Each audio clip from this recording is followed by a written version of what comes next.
My husband is on a luxury vacation while I'm at our daughter's funeral. He texted, "I'll call you later, important meeting," but he doesn't know what I've already done. The day of my daughter Grace's funeral was painted in muted grays. The clouds hung low, as if the sky itself mourned her loss. I stood at the edge of her grave, the weight of my sorrow pressing down on me, making it hard to breathe. My little girl, my sweet Grace, was gone, and with her, a piece of my soul had been buried too. Friends and family murmured condolences, their voices barely penetrating the haze of my grief. But I noticed one thing above all, the empty space beside me. Marcus wasn't there. When the last shovelful of earth was laid, I couldn't feel anything but numbness. The service was over, but my nightmare wasn't. As I walked to the car, my phone buzzed in my pocket. For a moment, I thought it might be Marcus, finally reaching out to explain why he wasn't at his own daughter's funeral. Instead, it was a text message, "Important meeting. I'll call you later." My hands shook as I stared at the screen. The audacity of those words made my blood boil. But it wasn't just the message, it was the small detail beneath it, the location tag. The text hadn't come from a conference room or an office building. It had come from a luxury beach resort. My vision blurred, not with tears this time, but with pure, unadulterated rage. Marcus wasn't in a meeting. He wasn't mourning. He was relaxing in paradise while I stood at our daughter's grave. I closed my eyes, clutching the phone tightly as memories flooded back, the weeks leading up to Grace's death, the arguments, the cold distance that had crept into our marriage. He had grown increasingly distant, his excuses piling up like bricks in a wall between us. Business trips, late-night meetings, vague mentions of stress. I had been too focused on Grace and her illness to question him, but now everything fell into place. Marcus's absence wasn't just physical, it was emotional. Even in her final days, when Grace needed him most, he had found reasons not to be there. I remembered the nights I stayed by her bedside, holding her fragile hand as she fought for every breath. I had begged Marcus to come home from one of his supposed trips, to be with her, to be with us. He had promised, but he never showed up. I shook my head, trying to push those memories aside, but they clung to me like a shadow. My grief was still fresh, raw, and bleeding, but something new was stirring within me. Beneath the pain was a spark of anger, growing hotter with every passing second. How dare he abandon us like this? How dare he lie to me, to our family, while our daughter's memory was barely cold? Sitting in the car, I stared at his message again. "I'll call you later." The casual tone, the lack of urgency, it was as if Grace's death was just another inconvenience in his carefully curated life. He didn't care. He didn't care about me, about Grace, or about the family we had built together. And that was when the spark of anger turned into something much darker. As the car rolled away from the cemetery, I clenched my fists and forced myself to focus. My tears had dried, and in their place was a cold determination. If Marcus thought he could walk away from this unscathed, he was wrong. If he thought he could betray us and still live his perfect little life, he was delusional. He had taken so much from me already, but I wasn't going to let him take anything else, not without consequences. The drive home felt endless, but it gave me time to think, to plan. I replayed every moment of the past year in my mind, searching for clues, for cracks in Marcus' facade. The late-night phone calls, the sudden expenses, the constant excuses. He had been building this web of lies for months, maybe even years, and I had been too distracted by Grace's illness to see it. But now, with the clarity that only rage can bring, I saw everything. When I arrived home, the emptiness of the house hit me like a punch to the chest. Grace's room was just as she had left it, her toys neatly arranged, her favorite blanket folded at the foot of her bed. I couldn't bring myself to go inside, so I closed the door and leaned against it, tears threatening to fall again. But I couldn't let them, not now. I needed to stay focused. I went to the kitchen and poured myself a glass of water, my hands still trembling. As I sipped, I opened my laptop and began searching. Social media profiles, email accounts, bank statements, anything that could confirm what I already knew in my gut. It didn't take long to find the proof. Marcus had been withdrawing large sums of money from our joint account, all while claiming to be cutting back on expenses for Grace's medical bills. There were receipts for five-star hotels, expensive dinners, and spa treatments, all charged to a credit card I didn't even know he had. And then there were the photos.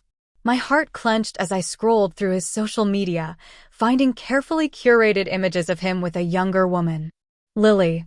That was her name. She was tagged in nearly every photo, her face glowing with happiness as they lounged by the pool or shared cocktails on the beach. In one image, Marcus was kissing her on the cheek, a wide grin on his face. My stomach churned.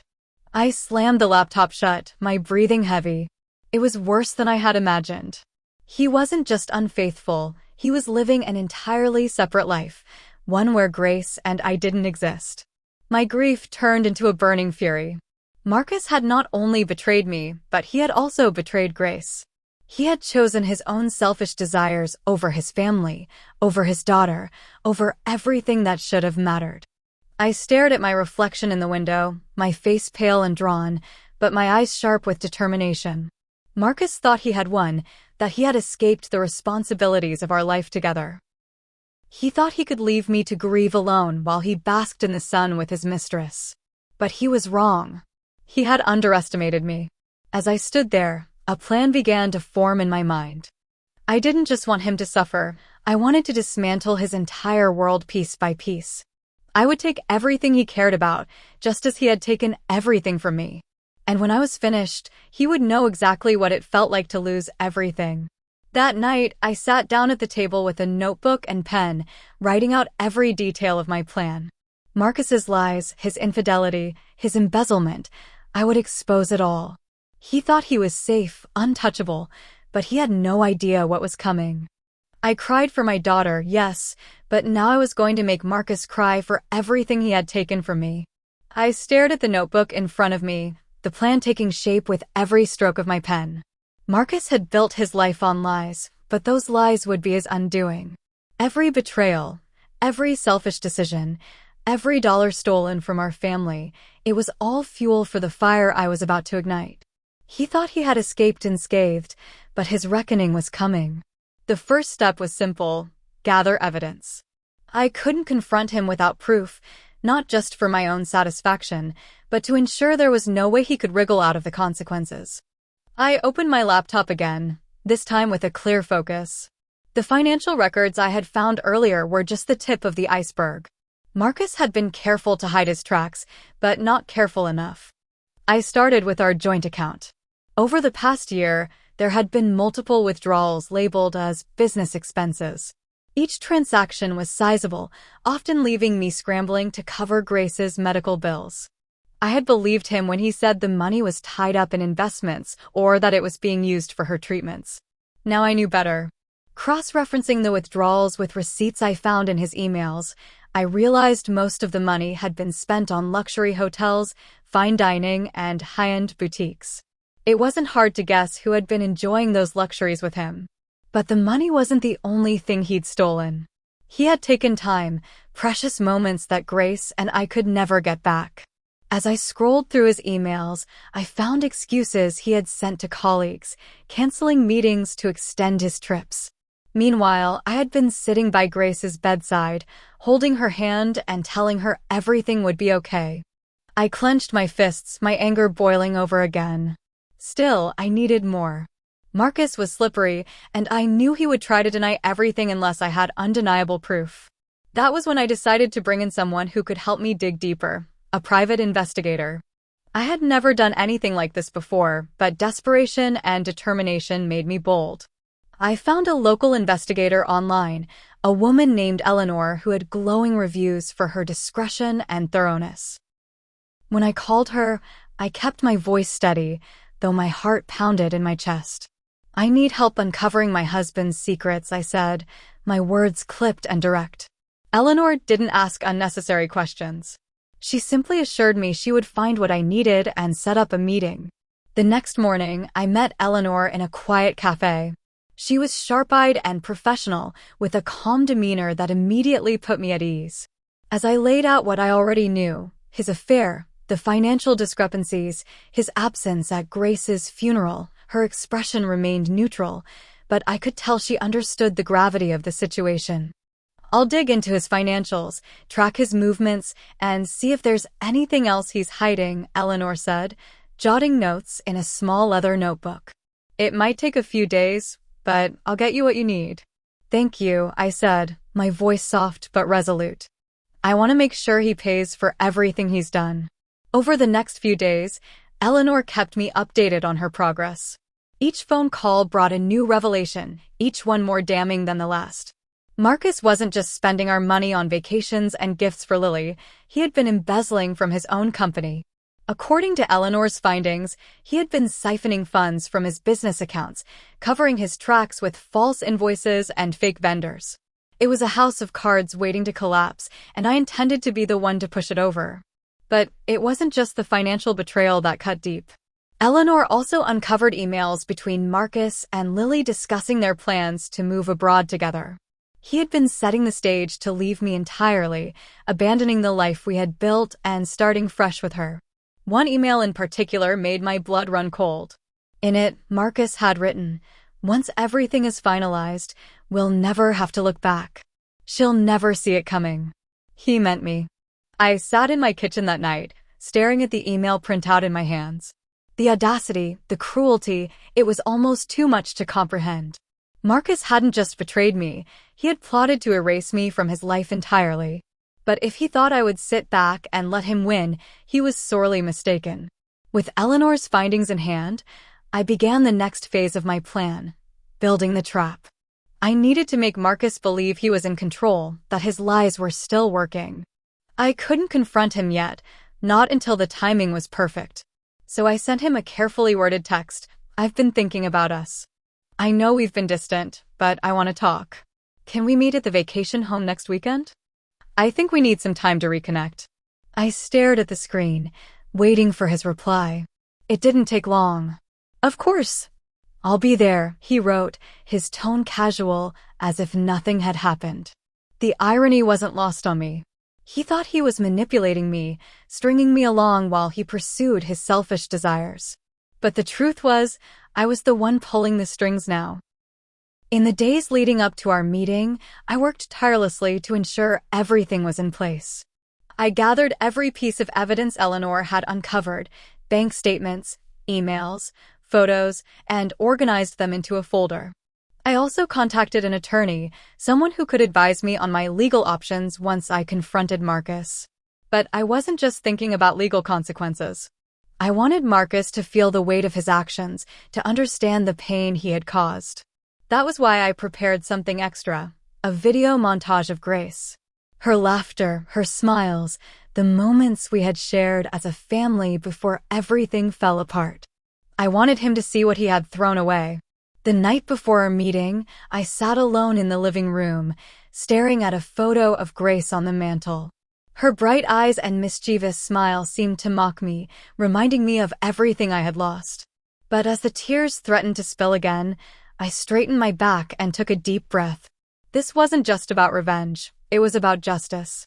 For Grace. For me. Marcus had taken so much from us, but now it was my turn to take something from him. And when I was finished, he would know exactly what it felt like to lose everything. The drive to the vacation home felt surreal, like walking into the mouth of a storm I had meticulously crafted. The ocean stretched endlessly to my right, its rhythmic waves a stark contrast to the tempest brewing inside me. When I arrived, the house felt different, too quiet, too perfect, as though it was holding its breath for what was about to unfold. I parked the car, stepped out, and inhaled deeply. This place had once been a sanctuary for our family, a retreat filled with Grace's laughter and the warmth of togetherness. Now it felt like a stage for retribution, a battleground where the truth would finally destroy the facade Marcus had built. Inside, I moved with purpose. The folder of evidence Eleanor had compiled was heavy in my hands, not just in weight, but in meaning. I opened it on the dining table, spreading out the incriminating documents like pieces of a puzzle, bank statements, emails, and photos of Marcus.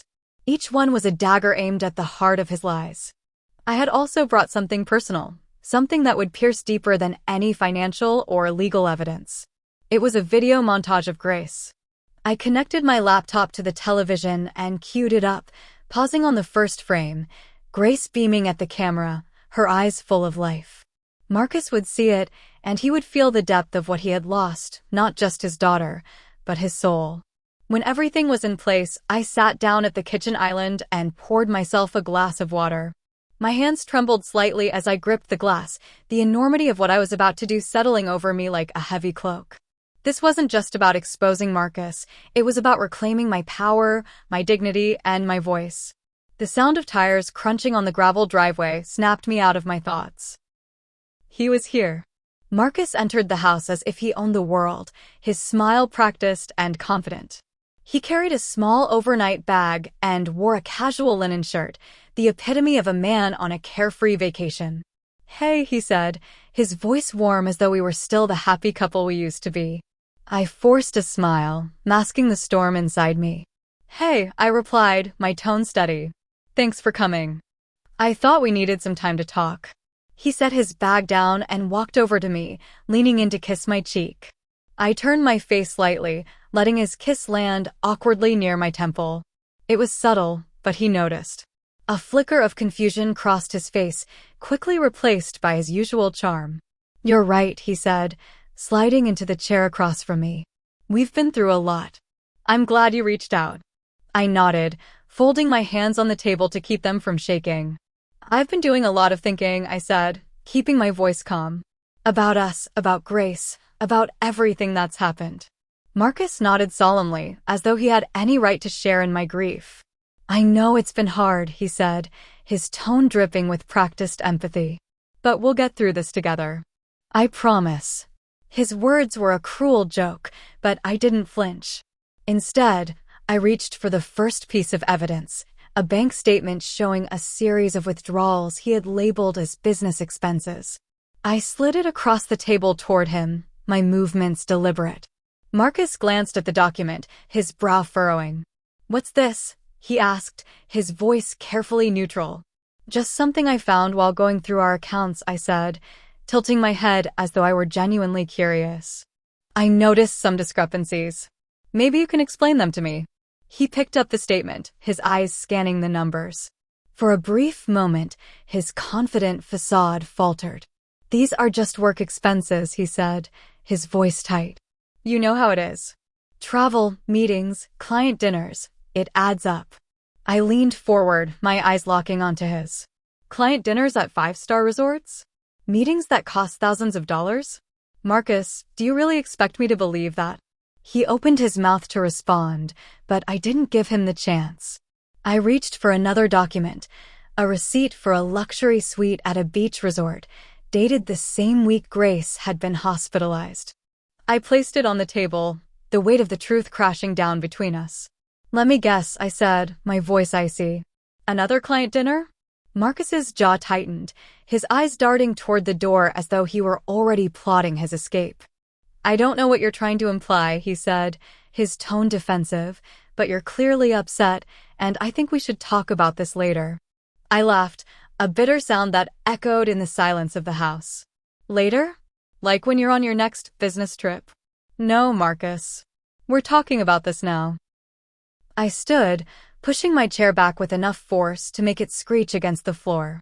Walking to the living room, I grabbed the remote and turned on the television. The screen lit up with Grace's smiling face, frozen in the first frame of the video I had prepared. Marcus froze, his eyes fixed on the screen. "What is this?" he asked, his voice barely above a whisper. I pressed play. The video began to roll, showing clips of Grace laughing, playing, and blowing out candles on her birthday cake. Her voice filled the room, bright and full of joy, a stark contrast to the heavy tension between us. Tears welled in my eyes, but I didn't let them fall. I turned to Marcus, my voice trembling with rage. "This is what you missed while you were off with her. This is what you threw away for your selfish desires." He didn't respond. He couldn't. The weight of the video, of Grace's absence, was too much for even him to deflect. But I wasn't finished. I picked up the final piece of evidence, A printed email from Lily detailing their plans to move abroad together. I slammed it onto the table in front of him. Were you even going to say goodbye? I demanded, my voice breaking. Or were you just going to disappear, leaving me to pick up the pieces while you played house with her? Marcus's face turned pale, his confidence evaporating like smoke. For the first time, I saw fear in his eyes. He opened his mouth to speak, but no words came out. I stepped closer, my voice low and steady. You took everything from me, Marcus. My daughter, my trust, my life. And now you're going to pay for it. The silence that followed was deafening, broken only by the sound of Grace's laughter still playing on the screen. Marcus looked at me, his expression a mixture of guilt, anger, and panic. He had no idea what was coming next. The air between us felt heavy, a suffocating mixture of tension and unspoken truths. Marcus sat frozen, his face pale as the weight of the evidence I'd laid before him sank in. The laughter of our daughter still echoed softly from the television, a cruel reminder of everything he had turned his back on. I crossed my arms, my gaze unwavering as I stared him down. Say something, I demanded, my voice low and sharp. You always have something to say, Marcus. So explain this to me. Explain how you justified abandoning your daughter while she was dying. He swallowed hard, his Adam's apple bobbing. I didn't abandon her, he said finally, his voice trembling. I was working. I was trying to provide for us. Provide for us? I shot back, my tone laced with venom. Is that what you call draining our accounts to fund your vacations and your mistress? Is that what you call leaving me alone to watch Grace die while you were too busy lounging on a beach? His hands clenched into fists on the table, but he didn't meet my eyes. I didn't know it would get this bad, he muttered. I didn't know she would die, I finished for him, my voice breaking on the word. You didn't know because you weren't there, Marcus. You didn't care enough to know. The words hung in the air like a knife between us. For a moment, he looked like he might argue, but then his shoulders slumped, and he let out a long, shaky breath.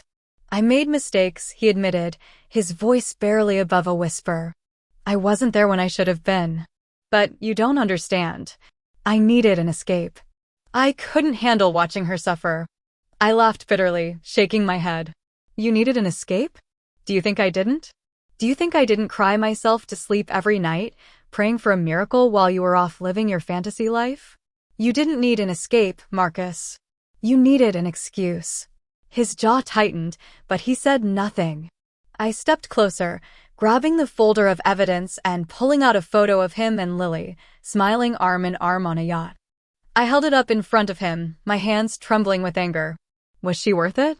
I demanded. Was she worth losing your daughter, your family, your soul? He flinched as though I had struck him, his eyes flicking to the photo and then away. It wasn't like that, he said, his voice desperate.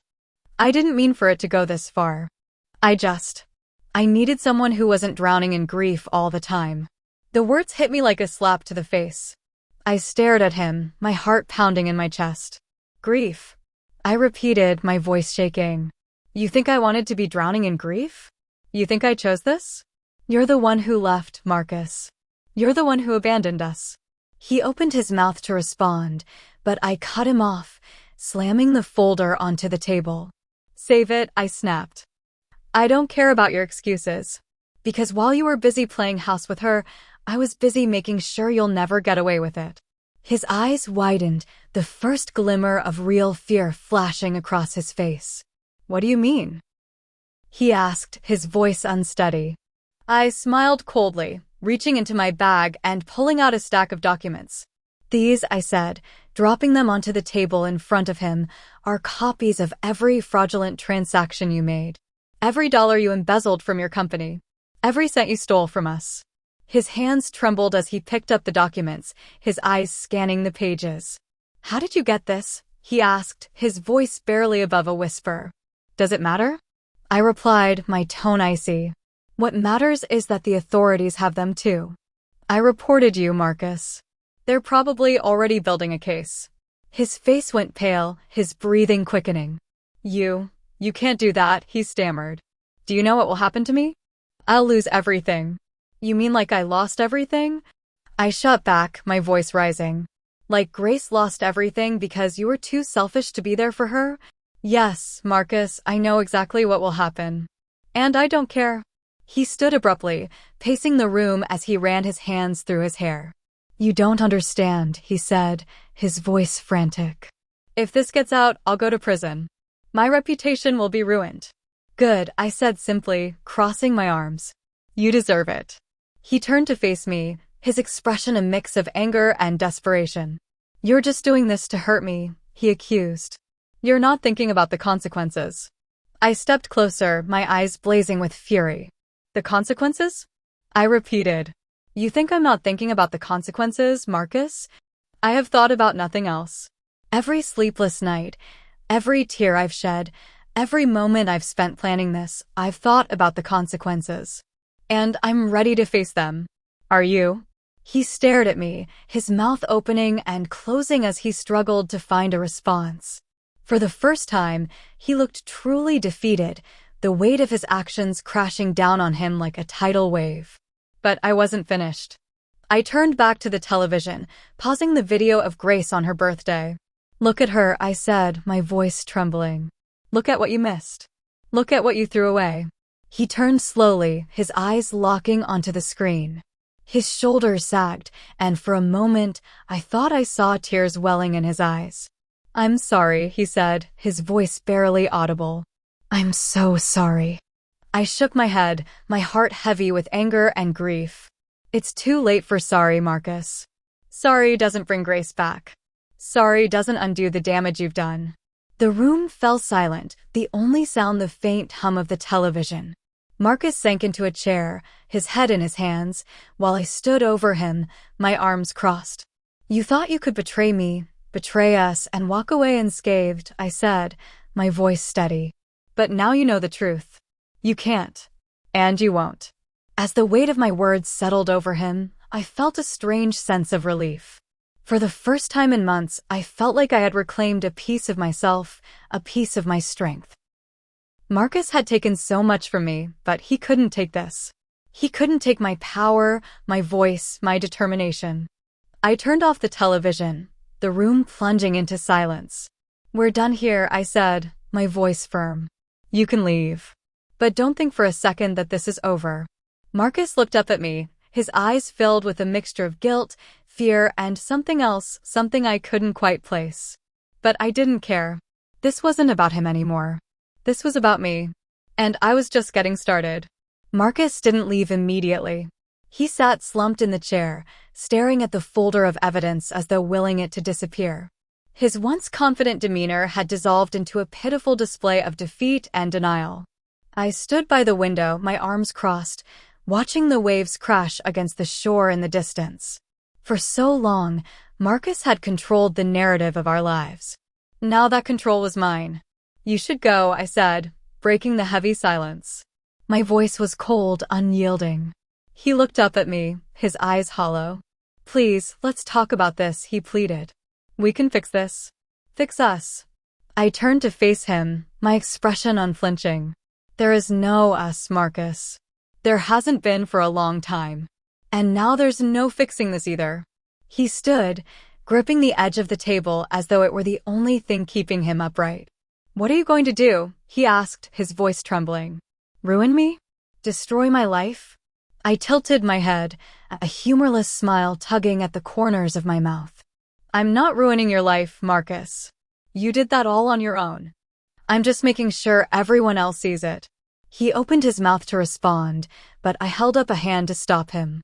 Don't, I said. Just leave. With that, I turned away, my resolve unwavering. I didn't watch as he gathered his things and left. The sound of the door closing behind him was enough. I stood in the quiet aftermath, letting the tension seep out of my body. The first battle was over, but the war was just beginning. The next morning, I got to work. Marcus had underestimated me for years, treating me like a passive participant in our marriage, someone too blinded by love or duty to challenge him.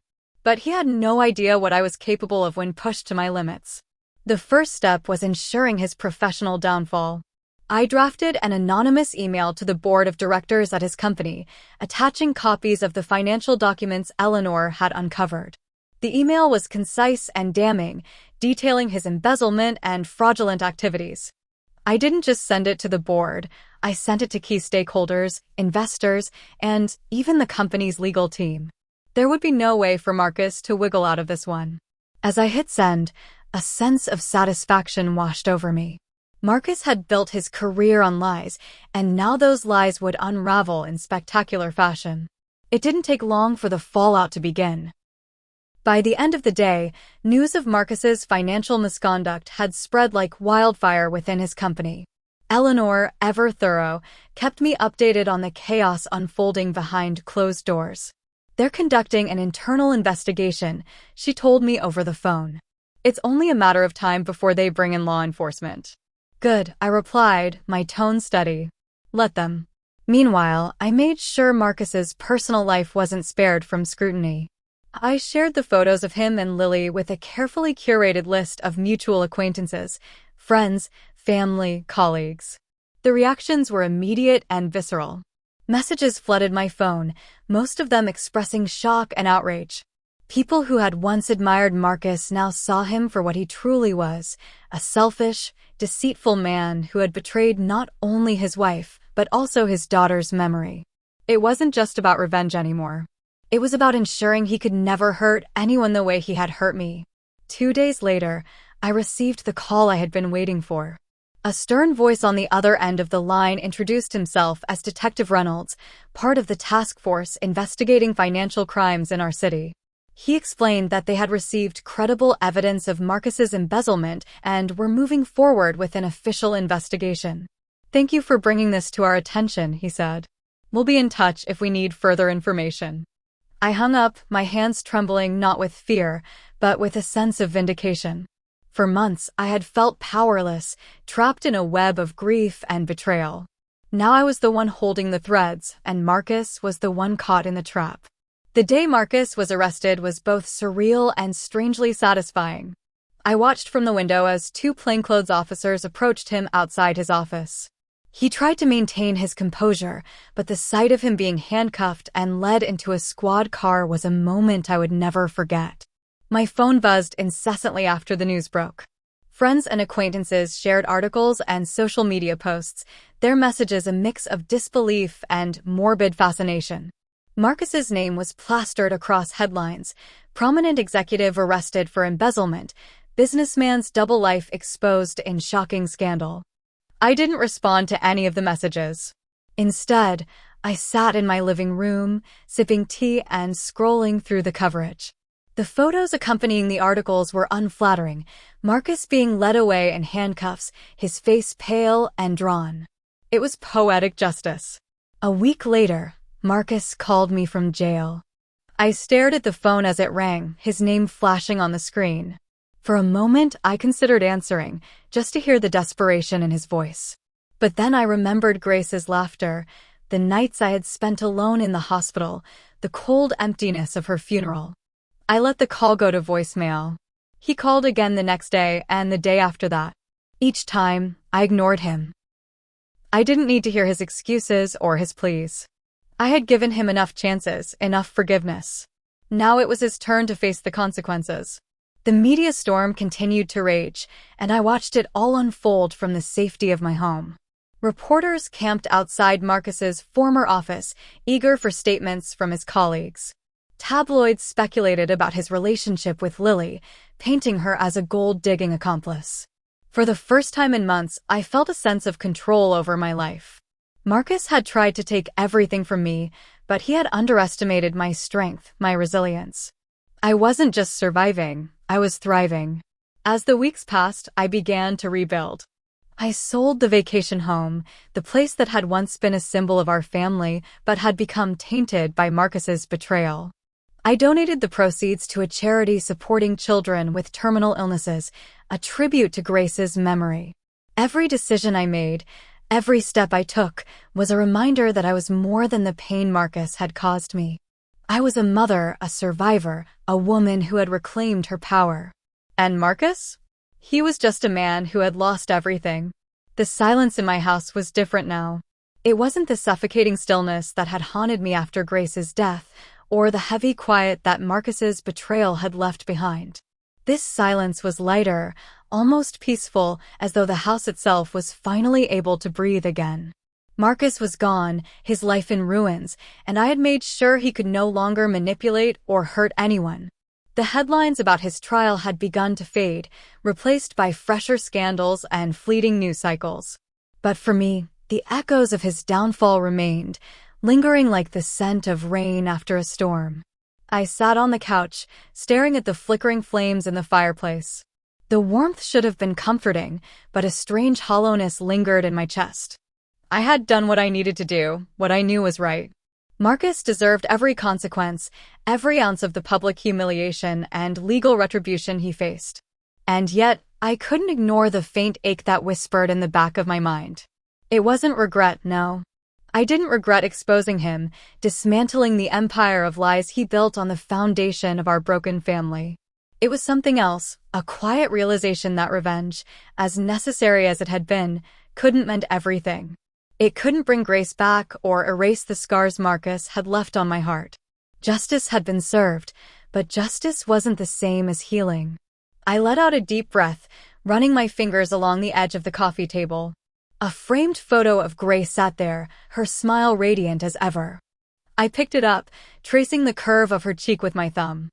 "I hope I made you proud," I whispered, my voice barely audible. In that moment, I made a decision. It was time to move forward, not just for me but for Grace. She had been my light, my reason for fighting through every storm. I couldn't let her memory be tied to the pain Marcus had caused. I needed to create something beautiful from the ashes of our past. The next few weeks were a whirlwind of change. I started by packing up the family home, boxing up memories that carried both joy and sorrow. It wasn't an easy process. Every room held fragments of a life that no longer existed, the laughter that had once filled the living room, the faint scent of Grace's favorite lavender shampoo in the bathroom, the small handprints she had left on the windows. But as painful as it was, it also felt liberating. Each box I sealed was a step closer to reclaiming my life, to shedding the weight of a house that had become more of a prison than a sanctuary. I reached out to a realtor, listing the house for sale. When the for sale sign went up on the front lawn, I felt a strange mix of emotions, sadness for what I was leaving behind, but also hope for what lay ahead. Moving to a smaller, quieter apartment brought its own challenges, but it also offered a fresh start. The space was modest but warm, with sunlight streaming through the windows and a cozy nook by the bay window where I could sit with a cup of tea and read. It felt like mine, free from Marcus's shadow, free from the ghosts of our past. I started reconnecting with friends I hadn't spoken to in months, even years. Grief and betrayal had isolated me, but now I found solace in their company. We shared dinners, laughter, and stories that reminded me of the world beyond my pain. Slowly, I began to rediscover the pieces of myself that had been buried under the weight of loss. I also threw myself into new pursuits, things I had always wanted to do, but never had the chance. I enrolled in a photography class, learning how to capture the beauty of fleeting moments. I volunteered at a local children's hospital, reading stories to kids and seeing their faces light up with wonder. These small victories felt like the first steps toward healing, like planting seeds in a garden that had long been barren. One afternoon, as I sat by the bay window with Grace's photo in my hands, an idea began to take shape. I wanted to honor her memory in a way that would bring light to others, just as she had brought light to my life. That's when the Grace Foundation was born. I started small, reaching out to community leaders and organizations for support. The foundation's mission was simple: to provide resources and support for families with children facing terminal illnesses. It was a cause close to my heart, one that allowed me to channel my grief into something meaningful. The first event we organized was a charity walk, and I was overwhelmed by the response. Friends, neighbors, and even strangers came together, their footsteps echoing a shared purpose. As I stood at the starting line, looking out at the sea of faces, I felt an overwhelming sense of gratitude. Grace's memory was alive in every step they took, in every dollar raised to help families in need. The foundation gave me a sense of purpose I hadn't felt in years. It reminded me that love could endure even in the face of unimaginable loss. Grace's spirit lived on, not just in my heart, but in the lives of the families we helped. Despite the progress I had made, there were still moments when the past crept up on me uninvited. Late at night, when the world was quiet and the shadows grew long, I would find myself thinking of Marcus, not with longing or regret, but with a lingering sense of curiosity. Did he feel remorse for what he had done? Did he ever think of Grace, of the life he had so carelessly thrown away? I would never know, and perhaps that was for the best. Marcus's chapter in my life was closed, sealed shut by the choices he had made. My story was mine to write now, and I wasn't going to let his mistakes define it. One evening, as I sat on the couch flipping through an old photo album, I came across a picture of Grace and me at the beach. She was building a sandcastle, her face scrunched up in concentration, while I knelt beside her, laughing. I smiled, a bittersweet ache blooming in my chest. The memories no longer felt like daggers, they felt like gifts, reminders of the love we had shared. "I miss you every day," I whispered, my voice soft. "But I'm going to be okay. I promise." And for the first time in a long time, I believed it. The days turned into weeks, the weeks into months, and slowly life began to take on a new rhythm. The pain didn't disappear, it never truly would, but it became a part of me, a quiet reminder of where I had been and how far I had come. The Grace Foundation continued to grow, touching more lives than I ever could have imagined. Every success, every family we helped, felt like a small victory for Grace's legacy. As I stood on the stage at our second annual fundraiser, looking out at the crowd of supporters, I felt a sense of peace wash over me. Marcus's name was a distant memory, his presence erased from the life I had rebuilt. This was my story now, a story of resil. And as I spoke into the microphone, my voice steady and strong, I knew that Grace was with me, her light guiding me forward. The envelope sat on my kitchen table, an unassuming piece of paper that carried the weight of everything I thought I had left behind. My name was scrolled across the front in Marcus's familiar handwriting, shaky but unmistakable. It had arrived earlier that day, forwarded from the old address. For hours I had ignored it, leaving it unopened while I went about my day. But now, as the house settled into its nightly stillness, I found myself staring at it, unable to look away.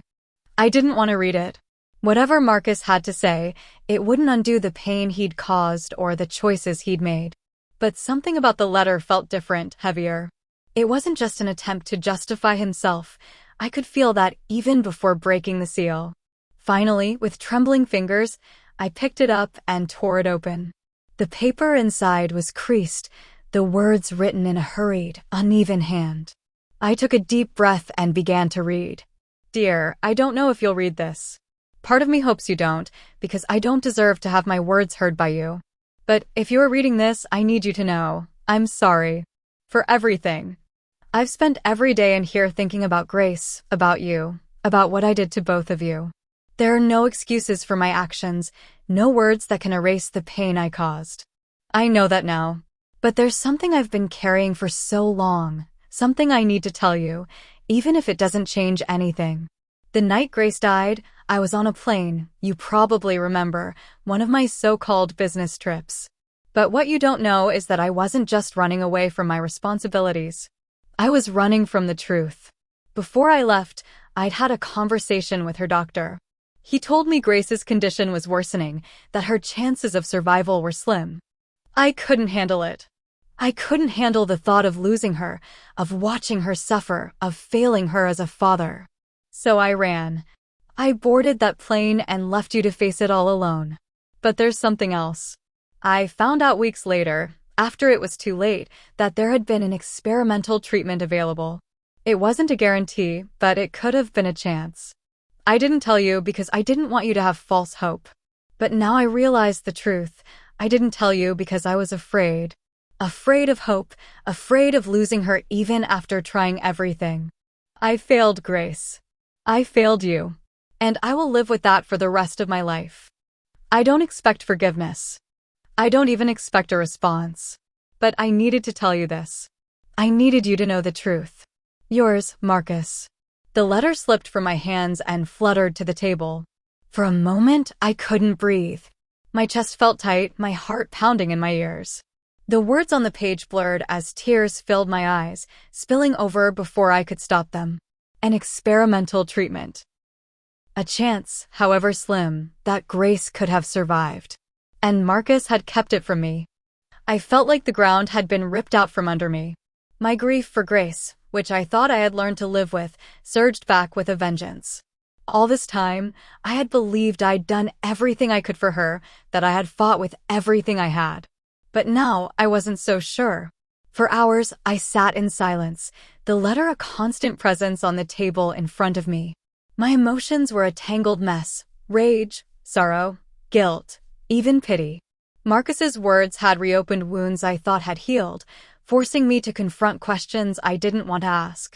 Had I failed Grace? Could I have done more if I'd known about the treatment? And what about Marcus? Did his confession change anything about the man he had become? I wanted to hate him. I wanted to throw the letter into the fire and let it burn along with every memory of him. But as much as I wanted to, I couldn't. His words, his guilt, they were real. For the first time, I saw Marcus not as the villain I had painted him to be, but as a deeply flawed, broken man who had made terrible choices out of fear and weakness. That realization didn't excuse him. It didn't erase the pain he had caused or the lives he had destroyed. But it made him human, and that made my feelings all the more complicated. The next morning, I went for a walk, hoping the crisp air and the sound of birdsong would help clear my mind. The letter was still fresh in my thoughts, its words echoing with every step I took. By the time I returned home, I had made a decision. I wasn't going to write back. There was nothing I could say that would bring Grace back or change the past. But I wasn't going to ignore the letter either. I needed to confront it, to face the truth it held, even if it meant reopening old wounds. That evening, I sat down with my journal, the one I had started after Grace's death, but had abandoned in the chaos of Marcus's downfall. I wrote down everything I was feeling, every thought and memory the letter had stirred. I wrote about Grace, about her laughter and her strength, about the love that had filled our lives even in the darkest moments. And I wrote about Marcus. I wrote about his betrayal, his weakness, and the pain he had caused. But I also wrote about his confession, about the weight of his guilt and the humanity it revealed. By the time I finished, the pages were filled with raw, unfiltered emotions. I closed the journal and sat back, feeling a strange sense of release. For the first time, I wasn't holding it all inside. I was letting it out, letting it go. In the weeks that followed, I continued to reflect on the letter and what it meant for my journey forward. I didn't forgive Marcus, not entirely. But I also didn't let his actions define me. The choices he had made were his burden to bear, not mine. Instead, I focused on Grace, on the light she had brought into my life and the love that would never fade. I channeled my energy into the Grace Foundation, ensuring that other families would have the resources and support they needed to fight for their children. And slowly, I began to heal, not just from Marcus's betrayal, but from the lingering guilt and grief that had weighed me down for so long. The past would always be a part of me, but it no longer controlled me. One evening, as I sat by the bay window with a cup of tea, I looked out at the setting sun and felt a sense of peace I hadn't known in years. Grace's photo sat on the table beside me, her smile a constant reminder of the love that had carried me through the storm. "I hope you're proud of me," I whispered, my voice soft. And for the first time, I believed she was. The decision to visit Marcus wasn't easy. For weeks after reading his letter, I wrestled with whether seeing him face to face was even necessary. Part of me felt I had already moved on, that confronting him might dredge up pain I had worked so hard to bury. But another part of me, the part that had carried Grace's laughter and Marcus's betrayal in equal measure, needed to hear his explanation, not for him but for me. Closure wasn't something that would come neatly tied with a bow, I knew that. But this visit felt like the final thread I needed to cut before I could truly leave the past behind. The drive to the prison was long and quiet, the hum of the engine the only sound to accompany my thoughts. The landscape blurred by in shades of gray, the winter sky heavy with clouds.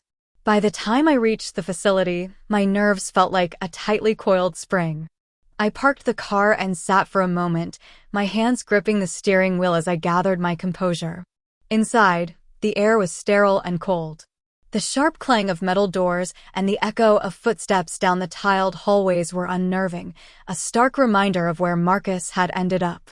The guard led me to a small visitation room with a table and 2 chairs, separated by a thick pane of glass.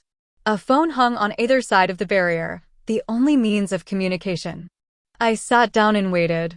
Minutes later, Marcus was led in, flanked by 2 guards. His appearance startled me. The man I had once known as confident, polished, and self-assured now looked frail and hollow. His face was gaunt, his hair streaked with gray, and his eyes carried a weariness I had never seen before. He shuffled to his seat, his cuffs clinking softly as he sat down. For a moment, we simply stared at each other through the glass. I picked up the phone first, the cold plastic pressing against my ear. Marcus hesitated, then lifted his own receiver. "You look good," he said awkwardly, his voice raspier than I remembered. I didn't return the sentiment. "Why did you write to me?" I asked, cutting straight to the point. He blinked, caught off guard by my directness. I needed to," he stammered. "I've been carrying that secret for so long, and I couldn't keep it to myself anymore. You deserve to know the truth." "The truth?" I repeated, my voice sharp. "You mean the truth about how you ran away from Grace when she needed you most? Or the truth about how you kept the possibility of treatment from me because you were too afraid?" Marcus winced, the words hitting him like physical blows. "I know I failed her," he said, his voice cracking. "I failed both of you. There isn't a day that goes by that I don't regret it." "Regret doesn't change anything," I shot back, my anger simmering just below the surface. "It doesn't bring her back. It doesn't undo the choices you made. So why now? Why confess after all this time?" His hands tightened around the receiver, his knuckles white. "Because I can't carry it anymore," he admitted. "Every night I see her in my dreams, her smile, her laugh, and then the look on your face when you realized I wasn't there. It haunts me. It's my punishment, and I deserve it." I studied him through the glass, searching for any sign of manipulation, any trace of the man who had once lied so easily. But all I saw was a broken shell, someone crushed under the weight of his own guilt. And for the first time, I realized I wasn't angry anymore. I wasn't sad either. I just felt nothing. "I came here because I needed to hear it from you," I said finally. "I needed to know if you truly understood the damage you caused. And now I do." He looked up, his eyes meeting mine with a mixture of hope and despair. "Does that mean you forgive me?" The question hung in the air, heavy and unresolved. I thought about Grace, about the love she had brought into our lives, and about the pain Marcus had inflicted. Forgiveness was such a simple word, but it carried so much weight.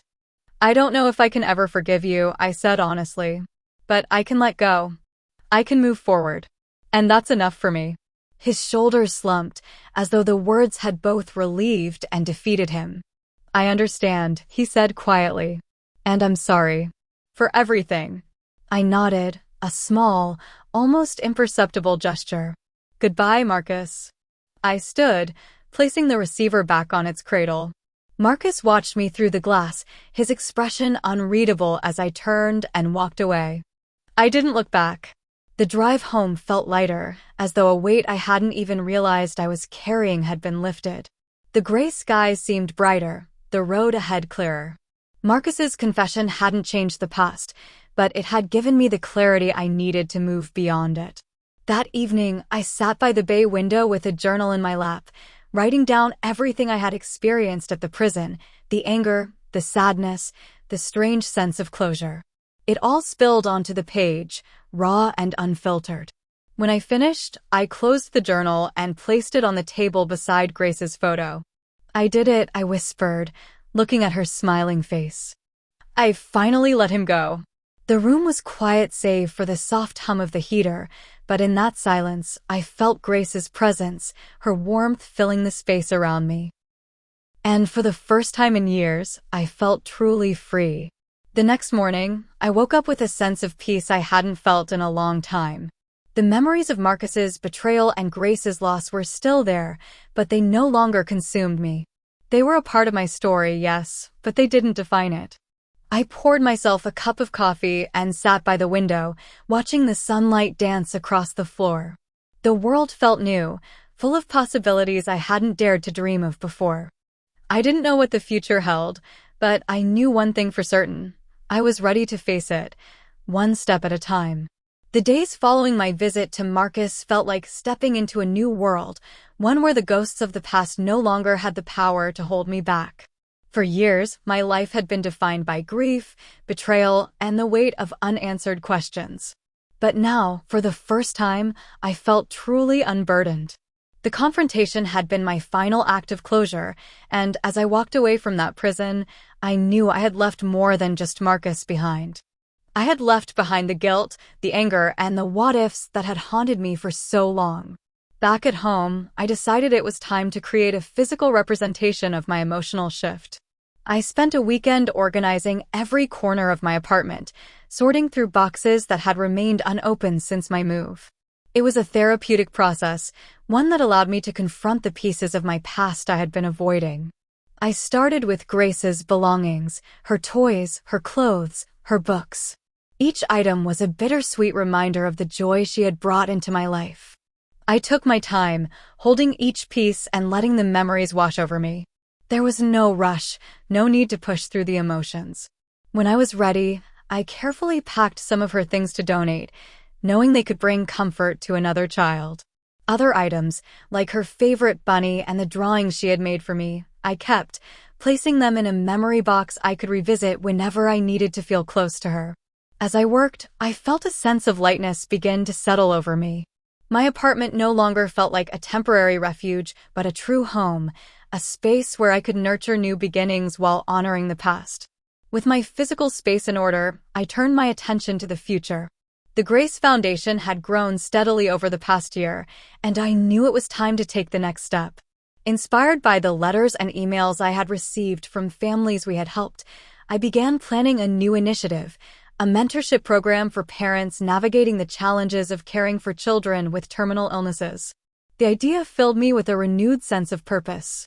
I reached out to volunteers, healthcare professionals, and community leaders, building a network of support that would allow the program to thrive. The work was challenging but deeply rewarding, each small success a reminder of why I had started the foundation in the first place. Grace's memory wasn't just alive. It was making a difference in the lives of so many. Outside of my work with the foundation, I began exploring other passions I had put on hold for too long. Photography, which had once been a hobby, became a source of creative fulfillment. I started taking my camera on long walks, capturing the beauty of everyday moments, the golden light of sunset filtering through trees, the laughter of children playing in the park, the intricate details of a flower in bloom. Each photo felt like a celebration of life, a way of seeing the world through Grace's eyes. One of my favorite projects was creating a photo journal dedicated to her memory. I filled it with images that reminded me of her, soft pastel skies, butterflies dancing among wildflowers, and the sparkle of sunlight on water. It was a quiet, personal tribute, one that brought me comfort and joy. As I opened myself to new experiences, I found that people began to re-enter my life in unexpected ways. Old friends who had drifted away during my darkest days reached out, their presence a reminder of the connections I had once cherished. New friendships blossomed as well, born from shared interests and a mutual desire to build something meaningful. One evening, I attended a community art event hosted by a local gallery. It was a small gathering, intimate and welcoming, with people mingling over wine and discussing the pieces on display. I brought a few of my own photographs to share, unsure of how they would be received. To my surprise, the response was overwhelmingly positive. Strangers approached me with kind words and genuine interest, their encouragement sparking a confidence I hadn't felt in years. Among the attendees was a woman named Clara, an artist who specialized in mixed media. We struck up a conversation that quickly turned into a friendship, bonded by our shared love of creativity and a mutual understanding of loss. Clara had lost her partner to cancer several years earlier, and her art reflected her journey of healing. Through her, I found not only inspiration, but also a kindred spirit, someone who understood the complexities of grief and the resilience it took to rebuild. As the months passed, I began to rediscover the simple joys of life. I allowed myself to laugh again, to savor moments of happiness without the guilt that had once overshadowed them. Whether it was sharing a meal with friends, dancing in the kitchen to Grace's favorite songs, or watching a sunrise with a cup of tea in hand, I embraced each moment as a gift. One particularly beautiful day, I took a drive to the beach, a place that had always held a special significance for Grace and me. Standing at the edge of the water, the waves lapping gently at my feet, I felt an overwhelming sense of peace. The sky stretched endlessly above me, the horizon a reminder of the infinite possibilities that lay ahead. I closed my eyes and imagined Grace beside me, her laughter mingling with the sound of the surf.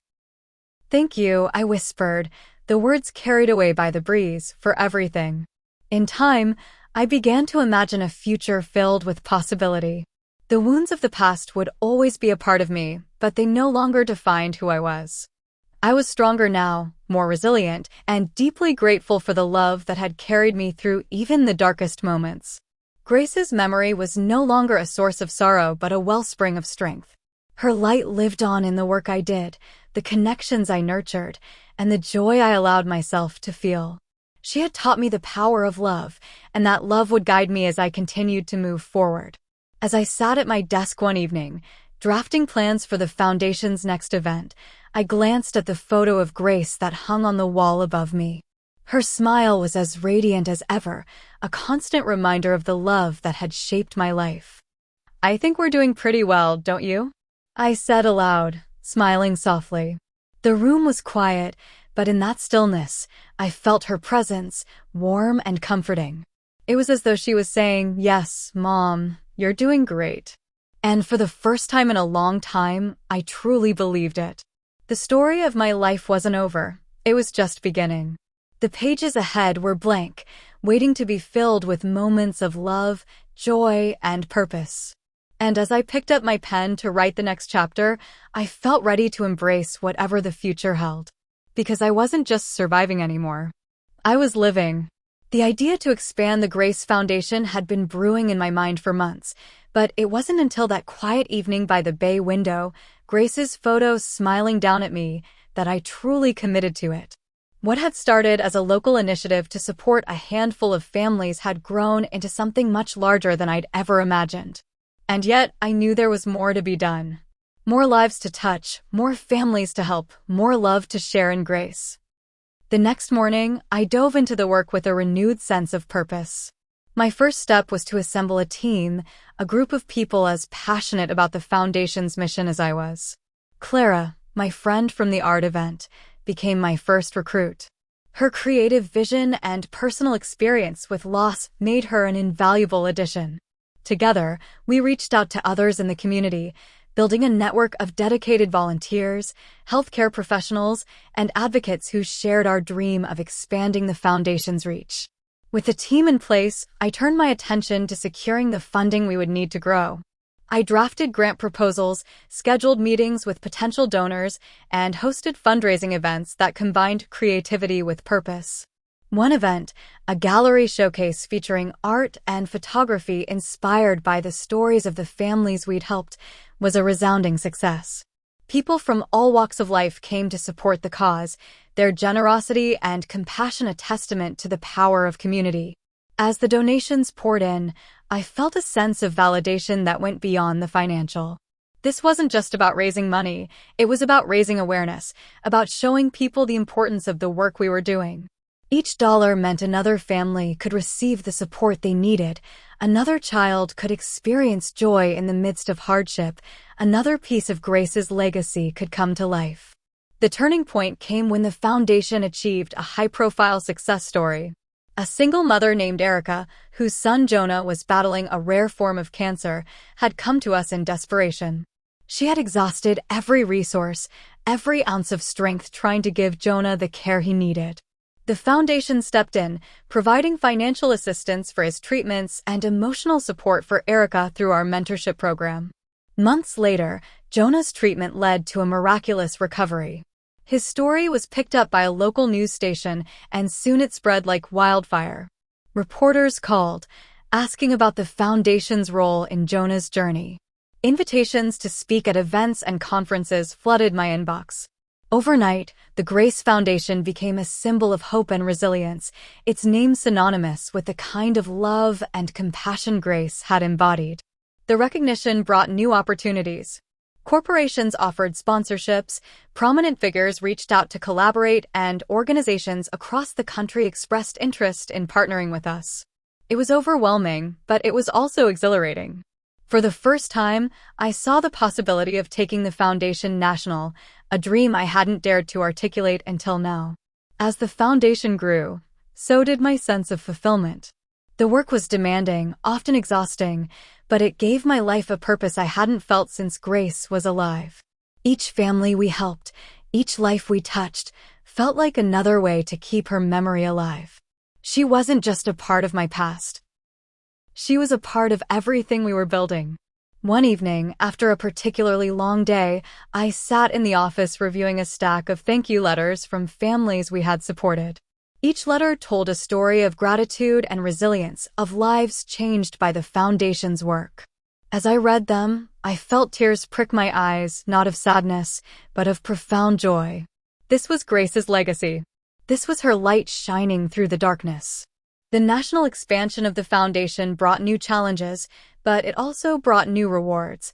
We opened branches in cities across the country, each one staffed by passionate individuals who believed in our mission. We developed programs tailored to the unique needs of different communities, ensuring that no family would feel forgotten or unsupported.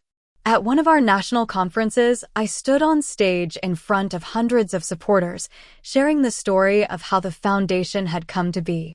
As I spoke about Grace, her strength, her kindness, her unwavering spirit, I saw tears in the eyes of the audience. Her story had touched them, just as it had touched me. And in that moment, I realized that Grace wasn't just my daughter. She was a symbol of hope for everyone in that room. In the quieter moments, I often found myself reflecting on how far I had come. The woman who had once felt broken and lost was now a leader, an advocate, a builder of something greater than herself. The pain of the past hadn't disappeared, but it had transformed, becoming a source of strength rather than sorrow. Marcus's betrayal and Grace's loss were chapters in my story, but they weren't the whole story.